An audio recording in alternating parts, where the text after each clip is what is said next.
안녕하세요. 성결한 그리스도의 몸 교육과정 연구원 박진숙입니다. 지금 온라인으로 이 영상을 시청하시는 귀하신 교육목회 사역자님 여러분들 주님의 이름으로 환영합니다.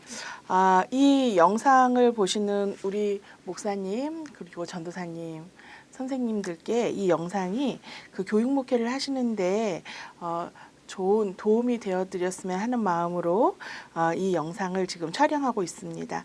어느덧 2월이 되었습니다. 봄을 기다리는 길목인데요. 이 2월을 맞이하게 되었습니다. 2월의 주제는 응답입니다. 응답이라는 주제에 대해서 안내를 해드리도록 하겠습니다. 네, 응답은요. 그 개념이 어떻게 되냐면요. 하나님의 부르심에 믿음으로 결단하여 따른다는 것이 응답의 개념인데요. 관계선이 개인에서 성경과 전통으로 이렇게 향하게 됩니다. 영역은 중생 영역이거든요. 세 가지 교육 목표가 있습니다. 첫 번째는 신앙적 회복을 위한 주님의 부르심에 응답한다. 그리고 두 번째는 제자가 되라는 주님의 부르심에 응답한다. 세 번째는 사역을 위한 주님의 부르심에 응답한다인데요. 이 1, 2, 3번이 첫째 주, 둘째 주, 셋째 주에 아주 중요한 내용으로 구성되어서 여러분 보시는 그 교재에 반영되어 있습니다. 그러면은 응답이라는 주제에 대해서 함께 이해하는 시간을 갖도록 하겠는데요. 신앙생활에 대해서 어떻게 정의를 하시나요? 다양한 정의가 가능하겠죠. 근데 신앙생활이 하나님과 내가 함께하는 그런 관계, 계속되는 관계다. 이렇게 설명하는데 아마 여러분 큰 부담이 없으실 겁니다. 신앙생활이라는 것은 하나님과 내가 함께하는 관계 속에서 사는 삶입니다. 이 관계 속에서 성도는 하나님과 대화를 하게 되지요. 때로는 그 대화가 여러 가지 패턴이 있을 수 있는데 때로는 그 대화가 부름과 응답, 이렇게 가정 안에서도 대화를 할 때 어떤 제 만약에 자녀가 엄마 이렇게 부르면 제가 응, 왜 부르니 하고 이렇게 대답을 할 수 있는 거잖아요. 그러니까 많은 대화의 패턴 가운데 부름과 응답이라는 패턴이 있다는 겁니다. 그러면 하나님과 하나님의 자녀인 우리가 함께 살아가는 대화하며 그 관계 속에서 살아갈 때 부름과 응답이라는 이런 구조가 있을 수 있겠지요. 성경을 보면요, 이 부름과 응답에 대해서 그러한 그 내용들이 많이 성경에 나타나는데요. 꼭 이렇게 부름과 응답 그러면은 우리는 이제 설교 시간이나 성경 공부 시간에 하나님이 부르시면 응답한다. 물론 2월 달에 응답은 이 내용을 다루긴 하는데요. 그거 먼저 이제 생각을 하시게 되겠지만 사실 성경에서는요. 하나님의 백성인 우리 인간이 하나님께 부르짖을 때 하나님이 응답하셨고 또한 반대로 하나님께서 부르실 때 인간이 하나님께 그에 대해서 어떤 응답을 하고 이런 내용들 그러니까 두 가지 하나님께서 부르시는 것 또 사람이 하나님을 향해서 부르짖는 것 하나님의 이름을 부르는 것 이런 두 가지 패턴이 나와 있습니다. 그중에서 이번 달에는 아까 말씀드렸듯이 하나님의 부르심에 대해서 성도가 어떻게 응답하느냐 그 성도가 하는 응답, 하나님의 자녀가 하는 응답에 초점을 두고 이번 달이 진행됩니다. 중요한 것은 결론이 이거예요. 하나님께서 부르실 때 성도가 어떤 응답을 하는지가 중요한 것입니다. 성도가 아멘하고 응답해야 되겠죠. 그것이 우리가 생각하는 정답이겠죠. 그런데 사실은 우리가 하나님과의 관계 속에서 실제로 우리 인간의 현실은 하나님께 두 가지 대답을 할 수 있는 거예요. 그 부르심에 대해서 예스 할 수도 있고 노 할 수도 있는 거죠. 그 이유는 우리에게 하나님께서 자유의지를 주셨기 때문입니다. 거절하거나 예스 하면서 수용할 수 있는 거죠. 그런데 이 하나님의 부르심에 대해서 어떤 응답을 하는지 그것이 또한 성도가 지금 신앙이 어떠한지 이게 믿음의 상태가 어떠한지를 나타내는 아주 중요한 척도가 되기도 합니다. 수용, 즉 예스라는 그 응답은요. 하나의 조건이 있어요. 이거 하나님께서 뭐라고 부르실 때 예 하나님 그렇게 하겠습니다라고 하는 그런 응답에는 조건이 있는데 그 한 가지 조건이 뭐냐면요 바로 믿음이라는 겁니다. 우리에게 믿음이 있어야 해요. 특별히 나의 삶과 이 세상을 주관하시는 하나님, 그러니까 창조주 하나님께서 주권자 되신다는 것에 대한 믿음이 있을 때 우리가 그 믿음의 근거에서 그러면 이러한 하나님이시라면 내가 아멘으로 응답을 해야 되겠다라는 그런 결심을 하게 되는 거죠.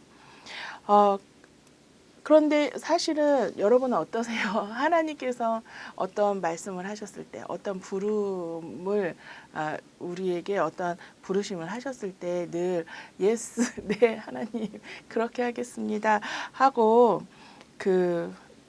아멘으로 응답을 긍정적인 수용의 응답을 해 오셨나요? 이게 저의 경우에는 그렇지 않은 경우도 많았습니다. 성도가 하나님의 부르심에 대해서 믿음으로 반응하는 것이 때로는 좀 많이 어려울 때가 있습니다. 왜 그럴까요? 우리 안에 있는 여전히 잔재한 죄성 때문에 그렇습니다.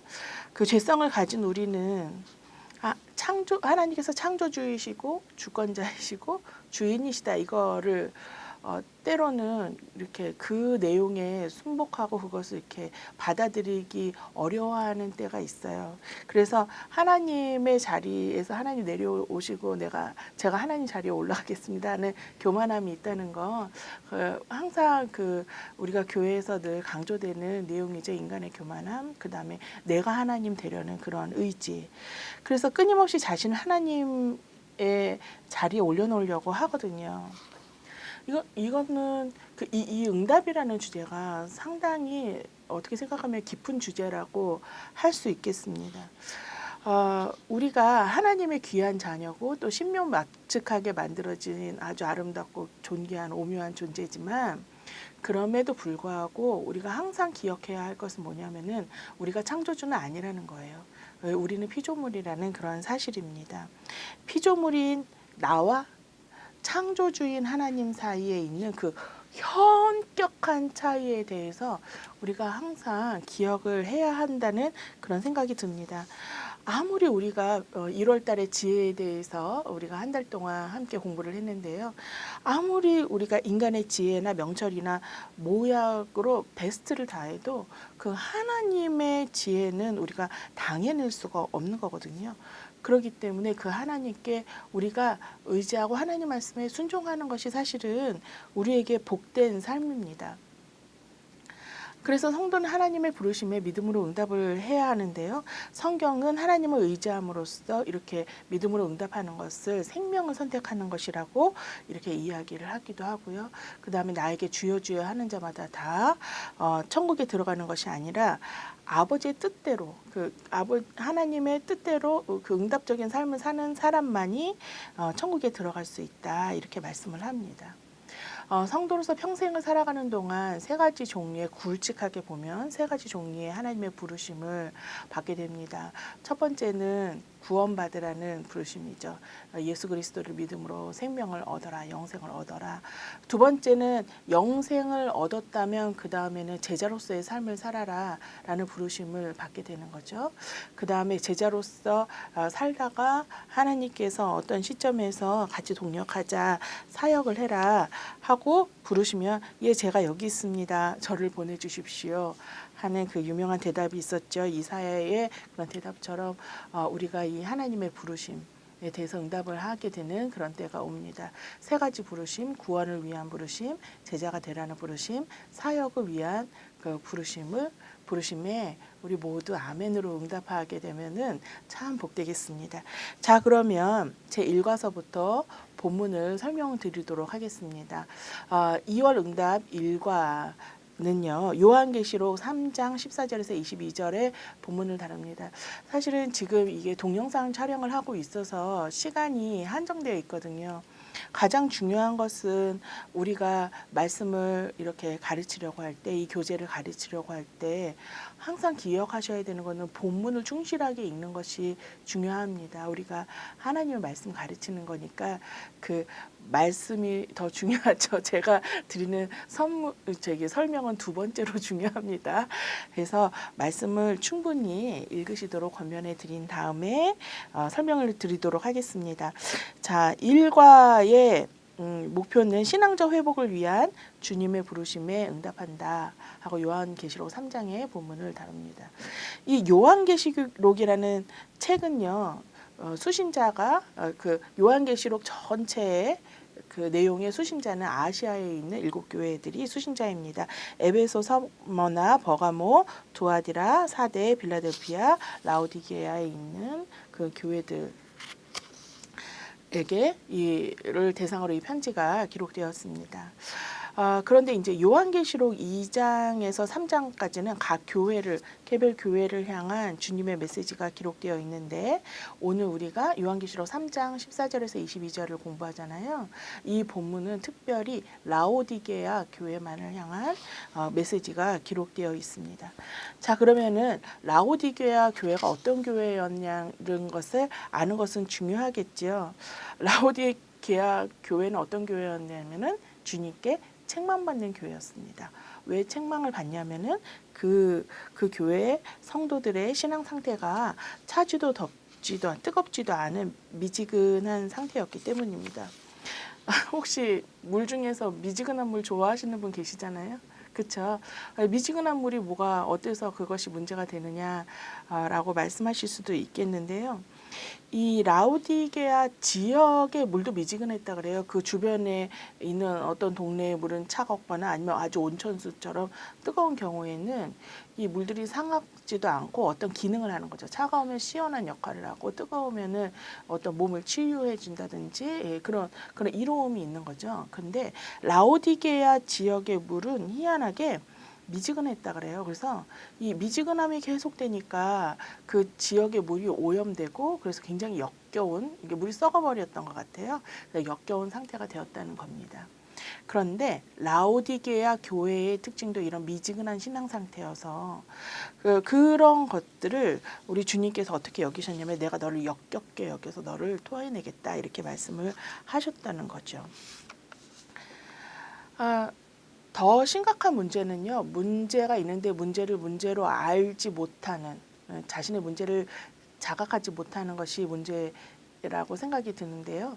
라오디게아 교회는 주님께서 보실 때는 문제가 많은 교회인데 미지근한 신앙을 가진 주님께서 역겨워하시는 그러한 영적인 상태에 있는 그런 교회인데 그들은 자신의 영적인 문제를 자각하지 못했다 그래요. 그래서 나는 부자고 우리는 괜찮다, 사는 것이 풍요롭고 부족한 것이 없다라고 했는가 봅니다. 그러나 주님께서 그 부분에 대해서 지적하시면서 뭐라 그러냐면은 너희의 상태는 그렇게 편안하지 않다. 너희의 상태는 영적인 현실은 비참하고 불쌍한 상태이다라고 말씀하신 것이 그 내용이 본문에 기록되어 있습니다.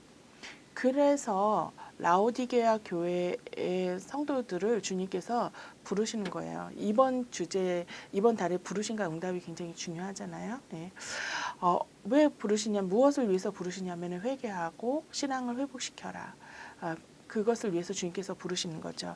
그래서 그 유명한 20절의 말씀이 있는 거죠. 볼지어다 내가 문 밖에 서서 문을 두드린다 하고 톡톡톡 하고 두드리신다는 거, 성도들의 그 신앙의 상태, 영적인 상태의 문을 두드리신다 이런 말씀을 하시는 겁니다. 근데 이거를 그냥 들으면 주님께서 이렇게 관심을 보이시고 우리를 부르시는구나 라고 느낄 수 있는데 어떻게 보면 굉장히 소름 끼칠 만큼 이 말씀이 이렇게 좀 무섭게 느껴져요.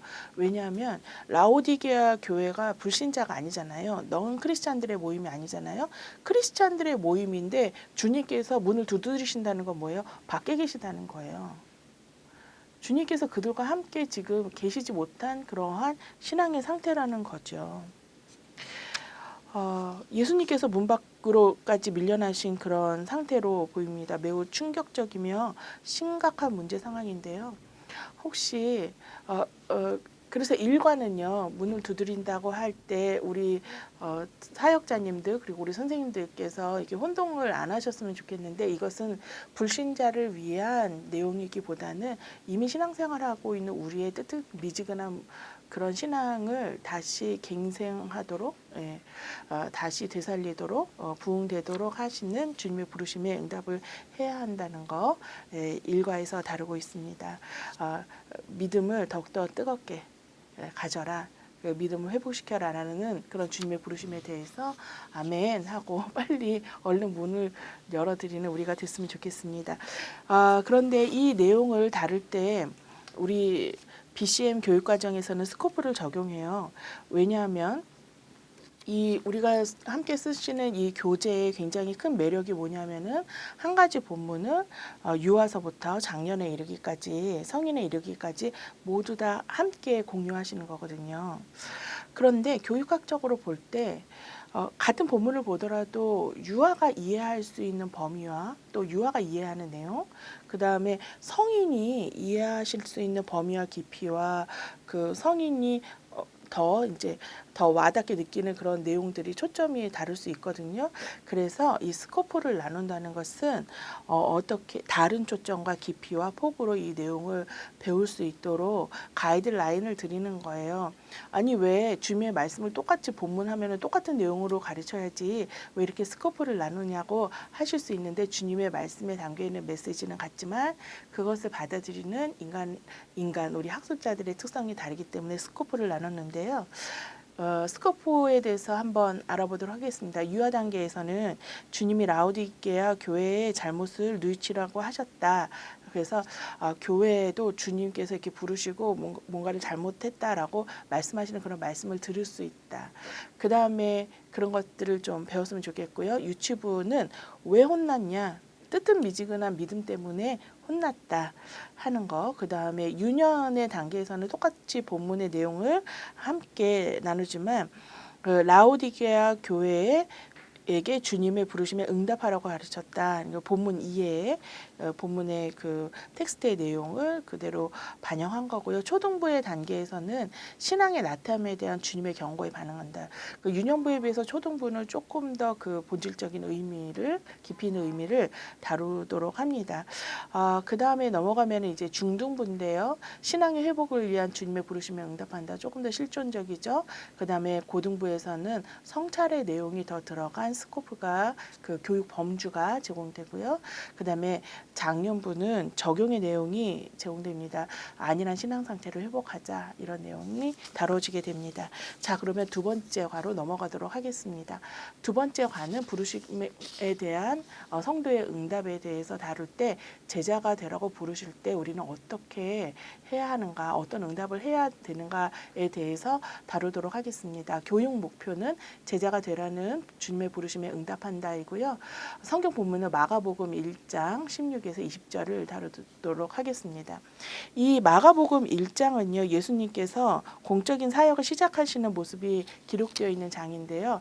1장 이렇게 진행되다가 16절부터 예수님께서 4명의 어부들을 차례차례로 2명 먼저 부르시고 그 다음에 2명 부르시고 차례차례로 부르시는 장면이 나타납니다.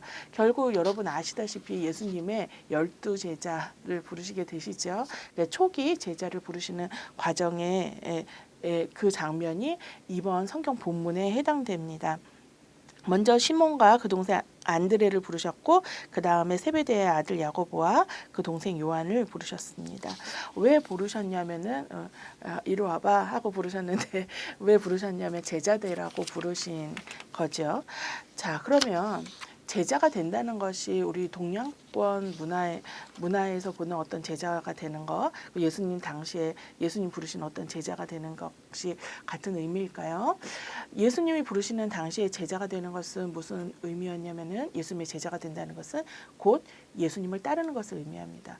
그렇기 때문에 예수님께서 제자를 부르실 때 나를 따라와라 하고 말씀하셨고 제자들도 행동으로 응답할 때 어떻게 하냐면 예수님을 따라간다, 갔다 이렇게 적혀 있는 거죠. 제자가 된다는 것은 예수님을 따르는 것이고 그렇게 예수님을 따르다 보면 궁극적으로 어떤 것이 성취가 되냐면은 우리가 사람을 낚는 어부가 되는 거죠. 예수님께서 제자들을 부르실 때 사람 낚는 어부로 만들기 위해서 제자를 부르셨습니다. 그런데 지금 보시는 이 PPT 슬라이드에 가장 별표를 저는 치고 싶은데요. 우리에게 이번 과에서 가장 강조되는 것은 뭐냐면은 예수님께서 부르시는데 결국은 우리가 어떻게 해야 되느냐 그것이 중요하잖아요. 제자들은 굉장히 좋은 모범을 우리에게 보여줍니다. 즉시 예수님을 따랐다. 즉시 다 버려두고 예, 모든 관계와 모든 생업을 다 버려두고 단호한 결심으로 응답했다. 그래서 영어 성경을 보면 at once 이렇게 표현이 되어 있거든요. 이러한 모습이 우리에게 굉장히 이렇게 도전이 됩니다. 우리 때로는 주님께서 어떤 말씀을 배우는 과정, 그 다음에 더 신앙의 깊이가 깊어지는 과정, 그 어떤 다양한 과정을 통해서 제자가 되라고 부르시는데 우리는 어떻게 해야 될까요? 다른 일들이 더 바쁩니다. 제가 지금 물고기를 잡고 있습니다. 그것이 아니라 바람직한 우리 성결인의 모습은 즉시 예수님을 따르는 것.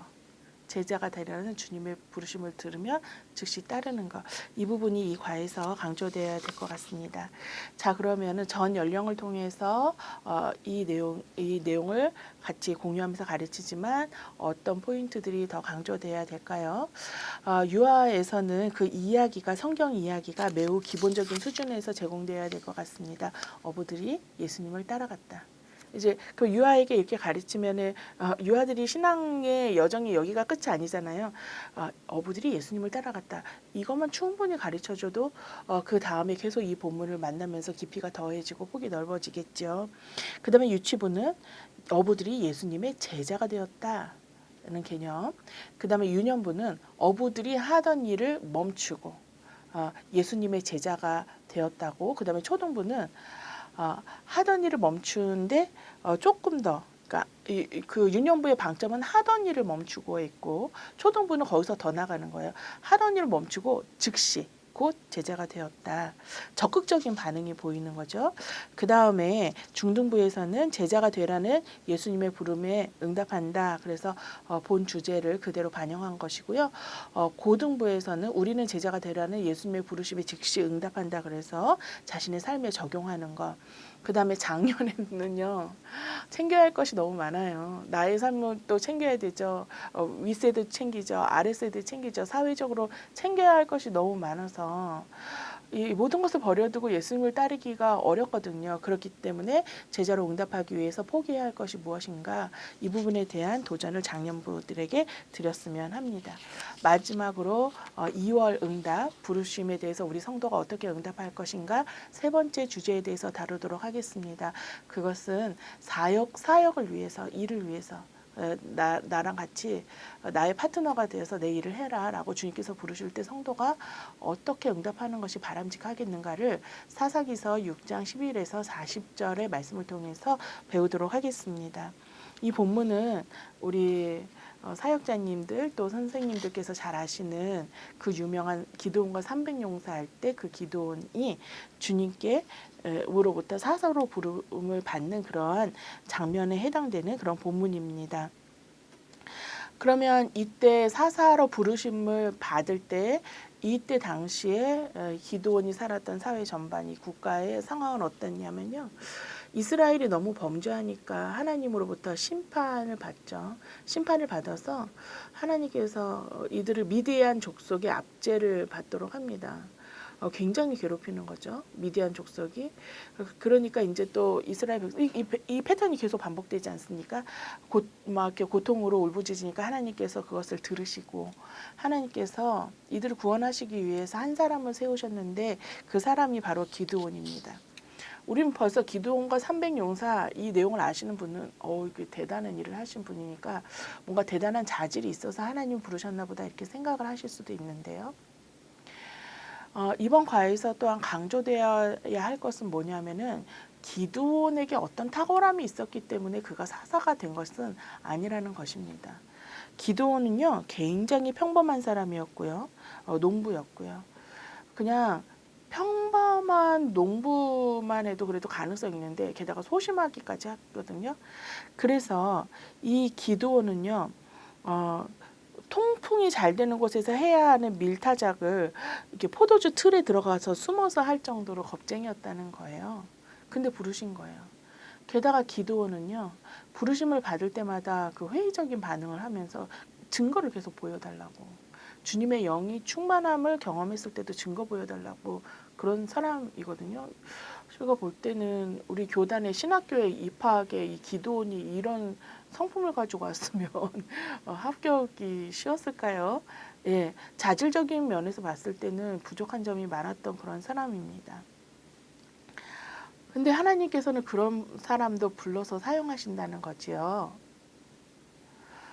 왜냐하면요, 사역의 진정한 주인공이 그 어떤 하나님의 역사가 일어날 때 그 진정한 주인공이 우리가 아니에요.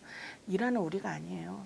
지금 목사님도 이 영상을 보시고 전도사님도 보시고 선생님도 보시지만 우리가 하는 이 BCM 교육 목회 사역의 진정한 주체가 우리일까요? 아니에요. 하나님이신 거죠. 그렇기 때문에 하나님께서 돈케어 거기에 대해서 신경을 쓰지 않으셔도 되는 거 아니겠어요? 하나님께서 주체시니까. 부르시고 세우시고 능력을 주시고 결국은 승리하게까지 하시는 그 하나님이 주관하시는 일에 파트너로 부르시는 거지요. 하나님께서 기도원에게 표징도 보여주시면서요. 그 부르신 그 일을 기도원이 해낼 수 있도록 그래서 이런 말 있잖아요. 하라고 하신 이는 하게 하신다 이런 말이 있는 것처럼 근데 기도원뿐만 아니라 우리도 그런 것 같아요. 저와 우리 이 BCM 교육 목회 과정을 연구하신 많은 교수님들, 박사님들 계시거든요. 목사님들 계신데 사실은 2월 달은 제가 너무 감사하고 영광스럽게도 제가 2월 달은 프리젠테이션을 해드리는 거예요. 저 혼자 한 일이 아니라 많은 분들과 같이 하는데 말하자면 교단의 교육 목회 일로 저희가 어떤 특정 분야에 부르심을 받은 거죠. 그런데 그럼에도 불구하고 이 일이 저희가 하는 일이 아니라 주님이 하시는 일이라는 믿음이 있습니다. 하나님께서 다양한 일들에 우리 성도님들 또 이 교제를 배우시는 분들을 파트너로 부르실 거예요. 그럴 때 어떤 응답을 해야 되겠는가? 내가 준비가 안 됐습니다. 내가 자질이 없습니다. 하는 그런 상태에서 물러날 것인가? 요 과에서 이렇게 도전이 되었으면 좋겠습니다. 자, 그러면 전 연령에 이르러서 이 내용이 어떻게 비춰지냐면요. 유아 단계에서는 기도원이 하나님께서 맡기신 일을 했다.